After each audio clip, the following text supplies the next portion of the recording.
Life is not just the passing of time. Life is a collection of experiences, their frequency and their intensity. Life is not just watching the clock tick away. Life is a collection of experiences, their intensity, their frequency. Love, a job you find joy from, is not something you discover. It's not like, I found love. Here it is. I found a job I love. That's not how it works. Both of those things require hard work. You are in love because you work very hard every single day of your life to stay in love.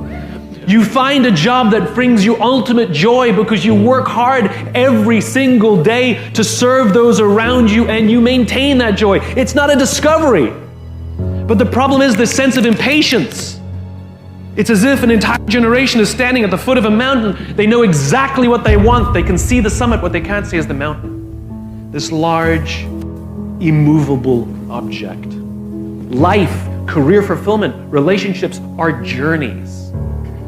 The problem is, this entire generation has an institutionalized sense of impatience. And do they have the patience to go on the journey to maintain love, to feel fulfilled? Or do they just quit and on to the next, dump and on to the next, ghost and on to the next?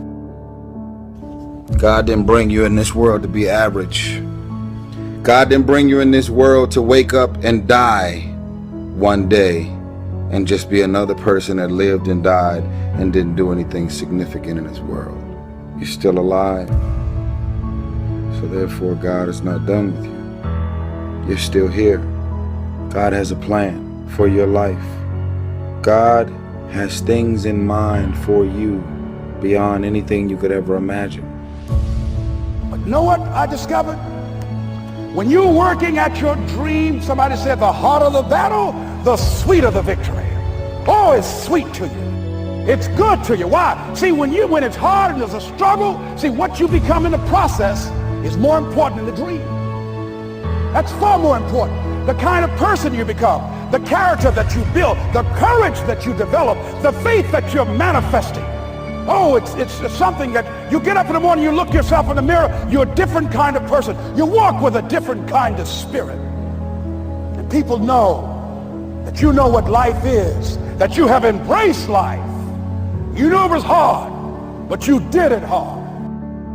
Key phrase: self-protection leads to mediocrity. Self-service leads to fortune. Self-investment leads to fortune. Look, if you want to get rich, you want to be really successful. When I say rich, I'm not talking about money. I'm talking about a rich life, freedom, time with family, choices, get to do what you want. You get to move where you want, go where you want, do what you want. My dad died when he was 52 years old. My dad worked his whole life to provide for 5 kids and his wife, and he did his job, and then he died. That's not the program I want to get on. Is that the program you want to be on? My dad died, he bought his dream house 9 months before he died. He leaves 2 10-year-old boys, one of me. I'm a twin. 2 10-year-old boys, never got to enjoy us. I never got to enjoy him. Why? Because he worked so hard with no concept of freedom. He had a good job, he made some money, but he is basically imprisoned in his thinking that work is hard. It's a bigger dream waiting for you, just waiting for you to step into it. To step into it. Your life is big. Your life is huge. And we spend so much time wanting to be in somebody else's life. And you don't get honored, you don't get revered, you don't get celebrating wanting what somebody else has, because that which created you, divine intelligence that dreamed you from before your ancestors ever knew they would become your ancestors, that which dreamed the seed of you, wants you to know how special, how wondrous, how mysterious, how complex, how glorious, how phenomenal you are. And you get no credit messing in somebody else's territory or trying to have power over something you have no control. Another one of my favorite teachings is The Wizard of Oz. When the Wicked Witch of the West says, go away from here because you don't have any power here, you have no power in any territory other than your own. Oh, but you are the master of that.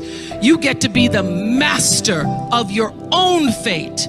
You get to be the captain of your own soul. And if you just manage that, if you just took care of your territory, oh, the glorious, glorious, glorious, wondrous, wondrous opportunities and possibilities that are waiting for you. So the question is, what are you resisting?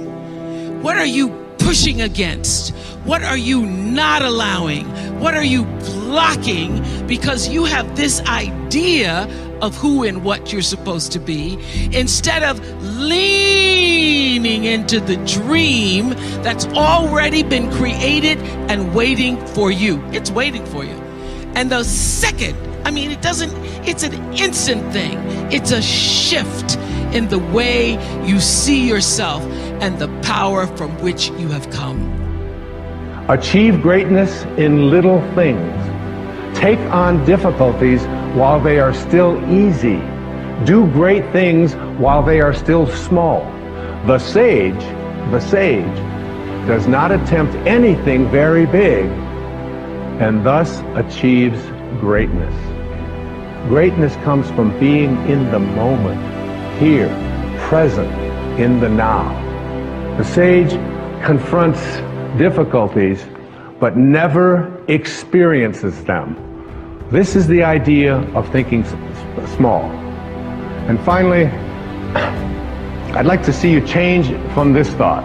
Change from seeing yourself as separate to seeing yourself as connected to everyone and everything in the universe. I sat and read an essay called The Whole Man by Abraham Maslow. And Maslow was the first person that I'd ever seen in the field of psychology who spoke about we should not be assessing who human beings are and what they're capable of doing based upon what's missing or what's wrong or what they can't do or their weaknesses. We shouldn't study neurology or neurological disorders. We shouldn't study how psychotic people are or how neurotic they are. We should look at the greatest achievers who've ever walked among us, know that they all came from the same intelligence, and recognize and help people to find that within themselves. And as I read this essay, I was so taken by it, and he talked about the qualities or the characteristics of what he called self-actualizing people. And he said the number one quality and characteristic of these people who live at the apex of what he called self-actualization, who are way beyond just taking care of their biological needs, who are way beyond their social needs, who are way beyond needing to be loved and so on. These are people who came here with a purpose.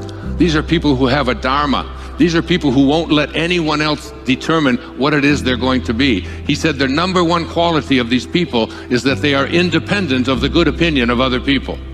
They listen to an inner voice. Yes, our physical body is what it is, but we can make choices about it. Yes, our spiritual body, our purpose, our dharma, what we're here for, it's also doomed, but we make choices. What are the choices? You came here to be a great artist. I did a whole film on this. It's called The Shift.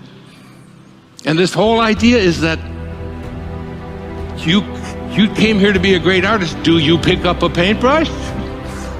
Do you do what Van Gogh did? You just go out there and paint because it's in your soul? Because the second characteristic of self-actualizing people, according to Maslow, is that they are detached from outcome. They don't do what they do because of what result is going to come to them, because of how much money they're going to make, how much prestige they're going to get, how big their business is going to grow. That is not what motivates self-actualized people.